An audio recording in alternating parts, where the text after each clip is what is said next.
back to Promoted. I'm your host, Felicity Furey, CEO and co-founder of We Aspire, and I'm joined by the incredible Renee Wootton, engineer, pilot, all amazing things, speaker. Hello, Renee. I'm excited, nervous. I don't know, we're going to have a controversial chat today, I think. I've got my hands up in the air. I'm like, I'm guilty.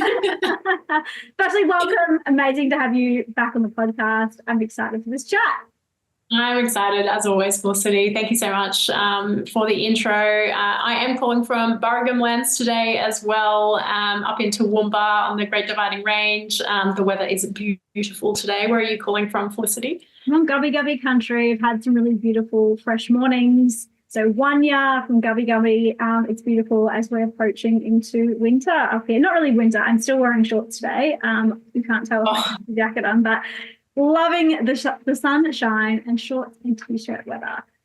Now, Renee, I don't even know where we can start with this topic because we had a plan for our podcast today, which was we're going to talk about feedback. We're going to have to get back to that one because we were having a chat in between recordings and I was talking about some stuff that triggered me. And then you were like, what a great idea for a podcast. And inside I'm like, no, I'm still a bit angry. I'm still a bit triggered, but you know what? We're going to go for it. We're going to go for raw, open, authenticness. I think that is the vibe on the podcast. If this is the first time you're listening, you're like, who are these people? What are they talking about? You'll get a bit of a feel for us as we go that we are really big on vulnerability and authenticity. We kind of got on a bit of a rant in between recordings around people that trigger us. You've had some, I certainly have had some experiences with this in the workplace and outside the workplace. Renee, what do you do when you get triggered by people? Maybe just start there. Fantastic.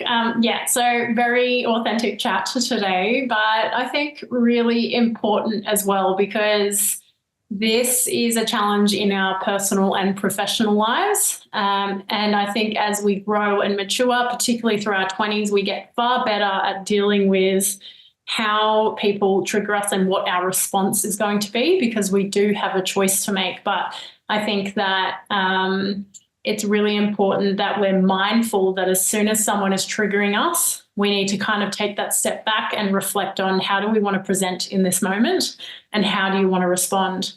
And also a quick shout out that we are all animals at the end of the day. We have evolved from apes. We have, trigger points and we are going to respond in a moment in a hard position innately. And sometimes we don't even have that opportunity to be able to take that step back and have a think. So before we jump into any examples or our thoughts on how to respond, I think I just want to give people permission to respond however they need to in a moment as well. If you have the ability to respond in the best way possible, then that's awesome. We're going to step through and some of that today, but I think that it's also okay to not respond in the best way because we have evolved from the ape. We do innately respond to things. And sometimes we can only be ourselves. We can only be our most authentic selves, which means that we're going to have a bad day. We're going to have a bad response. However, once we've had that time to de-stress, to think about our actions, where can we take things moving forward? How do we respond after we've responded poorly initially to try and recover the situation? Or how do we reflect on how do we get ourselves in that position in the first place? And I suppose, did we need to get to that point in the first place as well? That seems a bit sort of hard to navigate through. So perhaps we'll start with some examples, Felicity, if you're okay with that. Throughout my life, I might be a bit vulnerable here. I've had some pretty sticky situations where in my personal life I have been treated pretty poorly. I have had to navigate my way through narcissistic relationships or manipulative relationships. And unfortunately, whether it's by nature or nurture, there are people in the world that have those sorts of tendencies. It's not always intentional, but it does exist. And it's really tricky to navigate in the workplace. And so that's why Felicity and I really wanted to kind of have this conversation today, because it's so tricky as a leader to navigate these things and then to navigate how to have a good response if someone triggers you. Now, everybody has a trigger point, whether it's your mum that makes you triggered, your grandmother, your father, your colleague. It might be a personality trait. It might be an opinion or a value that just makes your skin crawl. So thinking about those things, where and how do you manage yourself best to navigate those sorts of behaviors that push you to that dark place? Because we all end up at that dark place at some point in our lives. Felicity, I might start with you. Can you talk me through a time in your life where you have been triggered and how you went about managing yourself? As you're sharing, I was thinking of so many examples of where I've been triggered. And I feel like super just like icky in my gut right now. It's like, don't talk about this topic because I do find it hard and challenging. One example actually that came to mind as you were sharing, which wasn't one that I was going to talk about, but I often get triggered by people who are like me. And what I mean by that is before I'd done personal development, I wanted to be everyone's friend. I would be inauthentic. I would tell people what I thought they wanted to hear. And so when I see people who are kind of in those old ways of being that I've had, I get triggered by that. And I go, oh gosh, they're just like me. That is infuriating. And I think the first thing is to like notice that thought of whatever that thought and that reaction is, and then to separate it from that person. It's often not that person that is, giving you that. Actually, I'd say it another way. I think 99% of the time, it's not the person, it's about you. So I love that quote. My best friend Claire says it all the time, it says more about them than it does about you. I think it also goes in reverse as well. So it says more about me than the actual person I'm having a reaction with. I remember back to when I was about 6 years old, I was on the back veranda with my grandfather, and he would come over and play with me every day. We had this beautiful relationship. I'm the oldest grandchild on his side. And I just got really silly as a kid. I blew a raspberry which I do with my kids all the time. And so like that. And it was just, I thought it was funny and silly. But in that moment, it actually came across as really disrespectful. And it was huge for me to disrespect my grandfather. And so in that moment, in the context of my family, rightly or wrongly, that was just the situation. And so then going forward in my life, whenever they were older men, I would find that really intimidating, almost like I couldn't speak with them. And so it did take time for me to realize that I had that story about that particular type of person. Obviously, working in engineering, there's a lot of older white men, as you would know, Renee. So I would find that triggering, but it was for something so silly that I didn't even realize about. It was from when I was a child. There are other situations where, I find it could be a really unexpected way that it comes up, where people say something. Often it's where I feel like I'm an idiot in a situation or feel like I'm stupid. I can get really triggered by those things. So I think the first piece for me, and this is, I'm really just saying this on the spot. I haven't got any, really well thought out strategies on this one. But, for me, I just think about, okay, I'm noticing that feeling, that sensation. There's the frustration or anger, noticing that emotion is there. Sometimes, I might not even be able to have that conversation. Sometimes I'm really good at compartmentalizing, and I actually okay, shut down that emotion, which I know is also not, it's a pro and a con. It can be helpful, can be not helpful. But I think just noticing that emotion, that feeling is there. And then also noticing that I often, might not make the best decisions when I've got that really strong emotional reaction. I feel like I'm having a strong emotional reaction even in this conversation, Renee. Am I getting it right? I don't want to come across like an idiot, all of that stuff. Who's going to be listening to this podcast? So I think, in those situations, just being really in tune with those sensations and those feelings. And I think if you've said something that you didn't intend or that didn't come across the right way, you've always got another chance to have that conversation, and people will really, understand if, hey, I screwed that up. Hey, this is I'm just, dealing with some personal stuff, or, you have no idea what's going on for people themselves. So I think it's just noticing those emotions, acknowledging it, and being kind to yourself in those situations. Renee, I'm sure you've got way better advice than I have. I'm totally stumbling through this one because it's triggers are triggering. Yes, absolutely. And I think you're doing a phenomenal job, and thank you for being so authentic and just sharing straight off the cuff, because it isn't easy. Where do I begin? I think, thinking about the sorts of behaviors, the values, and the way I like to operate. Like integrity for me is a huge, huge value. And I don't like operating in a way where I'm not making a decision that's biased. For example, I really like to look at things holistically. I like to make the best decision for everyone involved.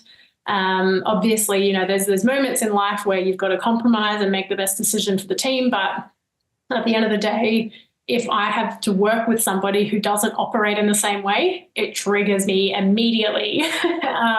If I can see anybody has ill intent or personal bias or doesn't have strong rationale for why they're making a decision, or they lack transparency, it immediately makes me suspicious and it triggers me in certain ways.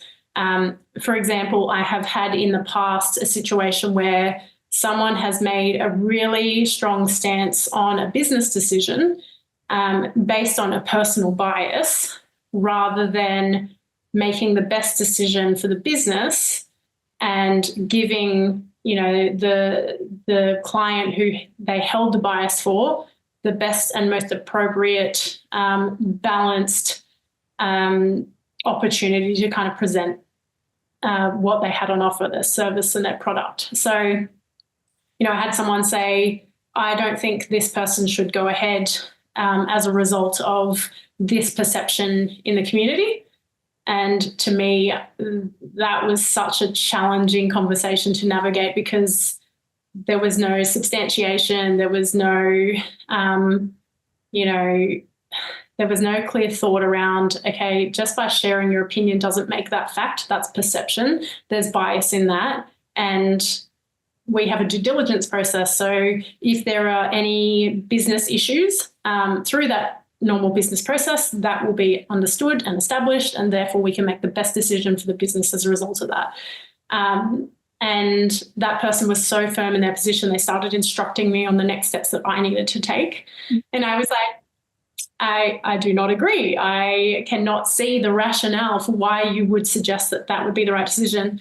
You're also more junior than me, so I don't understand why you also feel like you can now tell me what steps I need to take for the business that I'm in, that I'm managing. So it was like, there was just so many red flags for me in this situation. And I was just like, oh my God, like I cannot believe it. So in the moment, I actually presented pretty strongly and firmly, and I don't like getting that firm with people. So I was in that transition of feeling heightened emotions, feeling like I had to really communicate strongly and firmly my position on why he was making XYZ decision, and that I was going to take XYZ action that was not in alignment with what he was recommending. And I could feel that bubbling of like, I'm starting to feel triggered again. And for context, we have had some really hard conversations in the past too. So it was just like, okay, I can feel that feeling coming on now. I'm just going to get really clear with the decisions. I'm going to just call out what I'm observing, and then I'm going to let them know that the next step that I'm going to take. And after I hung up on that call, I had to debrief with my partner at home and just be like, oh my God, it's happening again. And so I was proud of myself for holding myself in that conversation one-on-one to a high standard, but it really affected me afterwards emotionally. And you know, I spoke to a good coach after that actually, and like talked through the situation and my response. And she actually said to me, first of all, it was great that you called out what was happening. But also it's okay that you got upset and emotional. And it was actually really nice and validating to hear that, because I try so hard to consistently be professional because it's my reputation on the line. It's the way I like to operate. I like to be fair and have integrity and be professional and make sure that everybody feels welcome and included in a conversation. And so it really goes against my values when somebody brings out this strong, firm, you know, sort of non-inclusive decision because their values or their perspective is so different to mine. And it's really challenging. I've absolutely had this many times throughout my career where I've had to manage that and juggle that. And sometimes it really does call for you as a leader to step up and say, this is the position, this is why I'm making that decision, and these are the steps that I'd like you to take. And then afterwards as well, we had this great conversation around, I'm about to move into a new role, so I can talk about it publicly now. It's publicly known. I'm leaving Qantas and I'm heading to a company called Landmines. I've gotten a promotion, which is incredible. All the advice we've shared has paid off, Felicity, and I've taken that next step in my career. Credit, Renee. It was all these conversations. Absolutely. Teamwork makes the dream work. So I'm moving from like a general manager role into a director role, which is like a little bit scary, but I feel ready for the challenge. What my coach was saying is, now that you're moving up another level, there's potential that people will be even more ruthless than what you've seen in the past. So it's not that people are going to be more smart, or more intelligent. It's not that their values are going to be as aligned with yours. This is going to be a situation where people put more on the line because they're more ruthless than you potentially, because perhaps for me, and speaking about my own personal values, I generally like to operate very humbly. I like to remain grounded. I don't like to think I'm all that by any means. I really just like making sure that the work that I do has high integrity, is high quality, and that I'm contributing to my passion. And so when you have other people that don't have the same values as you, it can be a situation of they're willing to potentially go one step further and manipulate a situation, or potentially not tell the truth. And what that does is then that potentially triggers you. It puts you in really uncomfortable positions because you might know the truth of the situation, but they're presenting it in a different way. And so the advice as well was sometimes less is more. So you don't have to respond to those situations all the time. Sometimes it's okay to actually step away and acknowledge that you're feeling a certain way, you're feeling triggered. Don't respond in that moment and walk away. But it was a really fruitful conversation that I had with this coach, which again, call out to, please get a coach. They're the most incredible people, and they really help you navigate these really tricky situations where you don't always have the answer. And they also help you like validate your feelings and just work through like whatever challenges you're having in your personal life. But that for me was such a fruitful conversation because it made me realize that, hey, there's an awesome opportunity in working through how I was triggered in the situation and how I could have responded better, and also how I could respond differently to what I did, but also accept the fact that sometimes you just have to respond. You're not going to love it. It's not going to look nice. It's not going to feel nice, but sometimes somebody can push you past that limit where you just innately respond. Yeah. And there's so many so good, Renee. There's so many great points that you touched on there. I think one is around focusing on the process, not the person. And what I mean by that is, you're two human beings having a conversation. You might actually really like this person, but you don't like their behavior. And one of Michael's amazing mentors and coaches who certainly helped me over the years, Frank, used to talk about that a lot. So that kind of, I think, decouples it from I'm not an idiot, they're not an idiot, because sometimes I just want to be super angry and be like, oh my God, they're an absolute quit, but actually it's not about the person, it's about the actions, the process, the things they're doing. And that can really help me, I think, in those triggering situations, particularly if it's someone that you care about or a colleague or whatever the situation is. You also spoke about what's the best outcome for the business. And I think that has really helped me in those triggering situations, because you're like, I think this is a very frustrating and triggering situation, but I need to do the best thing for the business here. I might personally not like it. I might get triggered by the decision I need to make, even within my own business. There's so much stuff I do that I don't like it sometimes. And you got to do, because I go, the ultimate outcome is what's the best thing for the business. As a CEO, I've got to make those tricky phone calls. I've got to call up the other executives that we work with and have difficult conversations. That is something that I personally, don't always love doing, but I know it's the best outcome for the business. So I think keeping those two pieces in mind can be really helpful when you're in those tricky situations, because it can take the heat off it and the emotion out of it when you're kind of taking that step back and observing the conversation. And certainly, like you said, Renee, I've had lots of people like my psychologist or coaches or just friends being able to like debrief and talk through situations. And the key thing that I think that does is perspective. There's so many situations where I even talked about with Michael going, oh my gosh, my boss was a jerk. This happened and this happened. And then he'll say, well, maybe this is where your boss is coming from. And I go, oh, damn it, I'm the jerk. Like, no. And it so helped me see another perspective or another way, particularly when it is something where it's a triggering environment where I might be, say the only female on the team. And so I'm like, oh, it's this thing about they don't like women, or like I'm a minority, or I just get ignored. And then people have had really helpful perspectives going, well, how about this? And then I go, oh my gosh, I can see it in another way. So I think sometimes it can be really hard when you are triggered and you're in that situation to bring that perspective, decouple those things. But I think, like you said, Renee, talking through it with other people can really help. And you might not have had a great conversation then, but it can certainly help for future conversations. Absolutely. And I think just to kind of wrap up this app, it's really about, gaining experience. And the more experiences you have where you do feel triggered, and then the more you go and debrief with someone and work through, well, what was their perspective? What parts can I actually take away of what they've shared and why their opinion is that? And how can I support them to actually maybe move the dial a little bit to influence them to think about things from your perspective more?